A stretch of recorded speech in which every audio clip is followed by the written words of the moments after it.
Esther chapter 7. So the king and Haman went to the banquet with Queen Esther. Again, on this second day, as they were drinking wine, the king said to Esther, "Whatever you ask, Queen Esther, shall be granted you. Whatever request you make, even for half the kingdom, shall be honored." Queen Esther replied, "If I have found favor with you, O king, and if it pleases your majesty, I ask that my life be spared, and I beg that you spare the lives of my people. For we have been sold, I and my people, to be destroyed, killed, and annihilated.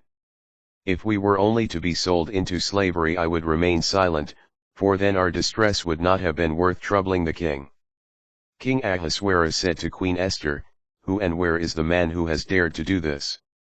Esther replied, "The enemy oppressing us is this wicked Haman." At this, Haman was seized with dread of the king and queen.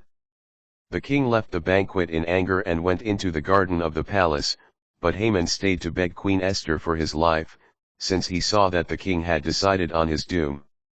When the king returned from the palace garden to the banquet hall, Haman had thrown himself on the couch on which Esther was reclining, and the king exclaimed, "Will he also violate the queen while she is with me in my own house?"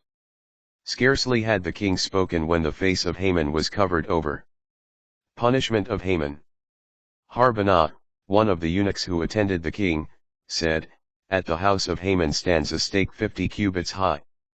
Haman made it for Mordecai, who gave the report that benefited the king. The king answered, "Impale him on it." So they impaled Haman on the stake he had set up for Mordecai, and the anger of the king abated.